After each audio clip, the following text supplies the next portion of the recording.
Hi everyone, welcome to our YouTube channel back diamond. तो आज मैं फिर से आप लोगों के लिए वैकेंसी से रिलेटेड अपडेट लेके आया हूँ। आज का जो वैकेंसी है वो सीसीएल के द्वारा निकाला गया है, यानी सेंट्रल कोलफील्ड्स लिमिटेड के द्वारा निकाला गया है, जो कोल इंडिया लिमिटेड की एक सब्सिडरी कंपनी है और मिनी रत्न कैटेगरी में आती है। ये कंपनी में जो वैकेंसीज निकाली गई है, मैं पहले उसके बारे में बात करता हूँ, फिर मैं डिटेल देता हूँ आपको।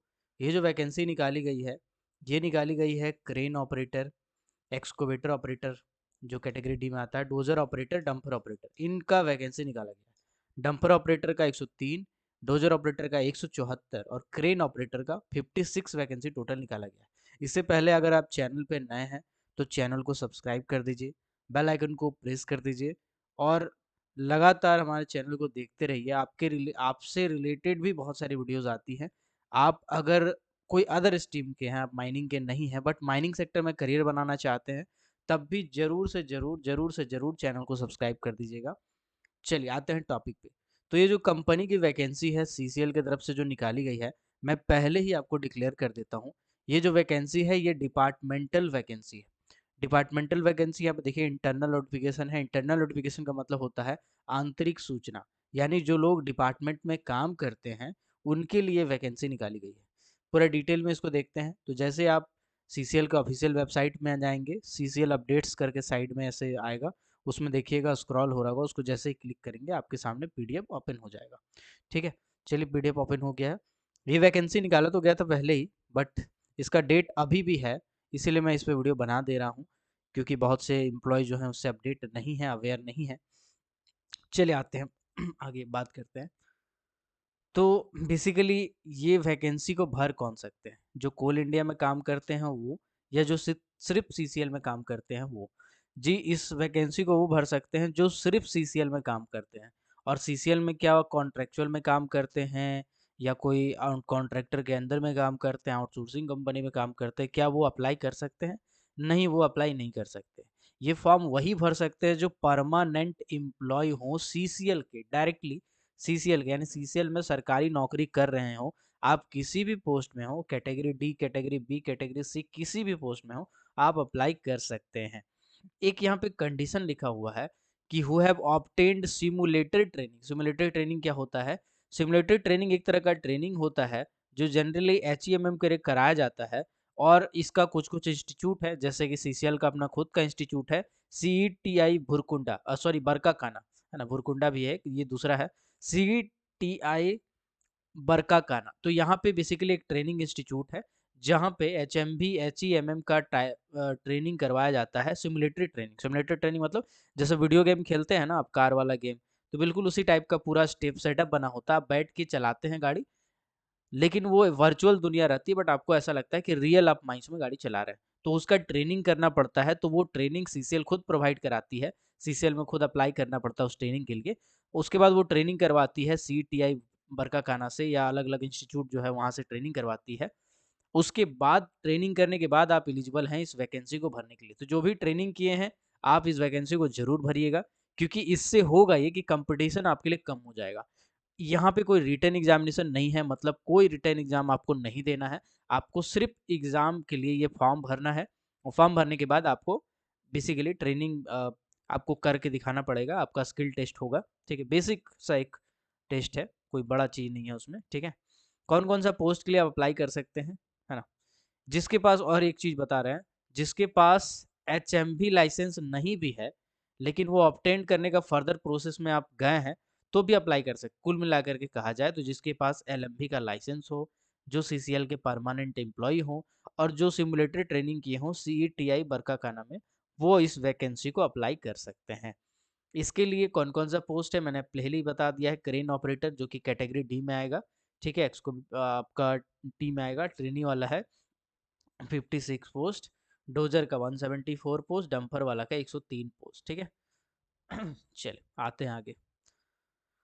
बाकी यहाँ पे बोला गया है कि 1/8/2007 का जो डेटेड था उसके हिसाब से एनसीडब्ल्यू इसमें लागू होगा, ठीक है।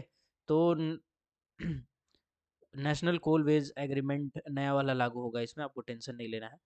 चलिए कौन क्या क्या एलिजिबिलिटी और भी रखा गया, प्रमोशन का क्या नीति है। देखिए, क्रेन ऑपरेटर के लिए अगर अप्लाई कर रहे हैं तो आप 8वां पास होंगे, एचएमबी का लाइसेंस होगा तो आप अप्लाई कर सकते हैं। कोई भी परमानेंट एम्प्लॉय हो, साथ ही साथ 2 साल का कम से कम सर्विस किए हों और 1 साल का ट्रेनिंग किए हों, जॉब ट्रेनिंग, तो आप अप्लाई कर सकते हैं। इसके लिए आपका प्रोसेस ये है कि सिलेक्शन टेस्ट या ट्रेड टेस्ट होगा, जो कि मैंने बताया है कि ड्राइव करके हो सकता है आपको दिखाना पड़े, फिर आपका सिलेक्शन हो जाए। डोजर ऑपरेटर जो कि ट्रेनिंग का है, इसमें भी बोला गया है 8वां पास होना चाहिए, एचएमपी लाइसेंस होना चाहिए, ठीक है? या ट्रैक्टर ड्राइविंग का लाइसेंस होना चाहिए। कोई भी परमानेंट एम्प्लॉई जो 1 साल से ज़्यादा सर्विस दिए हों ट्रेनिंग में, या फिर 1 साल का एचईएमएम का सक्सेसफुल जॉब वगैरह ट्रेनिंग वगैरह किए हों, वो अप्लाई कर सकते हैं, ठीक है? इसके लिए भी आपका ट्रेड टेस्ट वगैरह कुछ होगा, ओके? चलिए आते हैं अगला पे। अगला है डोजर ऑपरेटर ट्रेनिंग है। इसमें क्या बोला गया है? इसमें बोला गया है कि कोई भी परमानेंट एम्प्लॉय हो, साथ ही साथ 1 साल का सर्विस किए हों, एचईएमएम मतलब हेवी व्हीकल ड्राइविंग लाइसेंस हो जिसके पास, कम से कम 8वां पास हो, है ना? इसके बाद एचईएम का ट्रेनिंग किए हों, है ना? तो वो अप्लाई कर सकते हैं, ठीक है? चलिए, अब अप्लाई कैसे करना है? इसमें कुछ-कुछ और भी बातें रखा गया है कि आपको गुड एसीआर प्रस्तुत करना पड़ेगा, मतलब एक तरह से रेटिंग होता है, एनुअल कॉन्फिडेंशियल रिपोर्ट का रेटिंग गुड आपका होना चाहिए, मतलब कुल मिलाकर के कैरेक्टर के बारे में बात किया गया है, कंपनी के थ्रू जो मिलता है उसके बारे में बात किया गया है। 3 साल का आपको दिखाना पड़ेगा, 3 साल का फाइनेंशियल ईयर इसमें दिखाना पड़ेगा, तो मान के चलिए 3 साल बाद ही अप्लाई कर सकते हैं।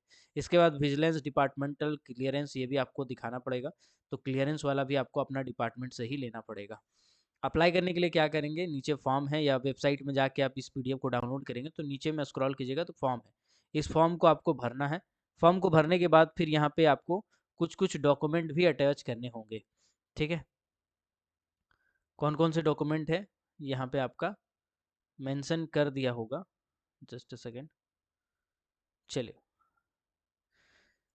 इसके बाद आपको क्या करना पड़ेगा, इसमें आपको नोटिफिकेशन को ध्यान से देखना है, पढ़ लेना है। उसके बाद आपको 29/2/2024 से पहले आपको ये वाला है एप्लीकेशन सेंड करना है, अपना डॉक्यूमेंट को अटैच करके आपको सेंड करना है। डॉक्यूमेंट क्या क्या अटैच करना है मैं आपको बता देता हूँ। एजुकेशनल सर्टिफिकेट, जैसे कि आपने अगर 8वां पास किया है तो 8वां का, 10वां पास किया है 10वां का, 12वां पास किया है तो 12वां का, कोई भी एक आपको कास्ट मतलब एजुकेशन सर्टिफिकेट देना है। फिर कास्ट सर्टिफिकेट, कास्ट सर्टिफिकेट आपको प्रस्तुत करना है, जिस भी कास्ट के आप होंगे। इसके बाद एप्लीकेशन का फॉर्मेट रहेगा,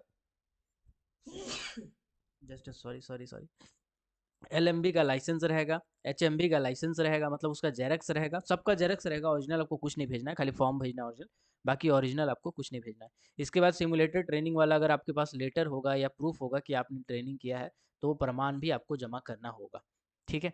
इसके बाद आपका आधार कार्ड रहेगा बेसिकली। इसके बाद कंपनी का आपका आई कार्ड रहेगा, कंपनी का आई कार्ड रहेगा। तो ये कुछ चीज़ें आपको भेजनी होंगी।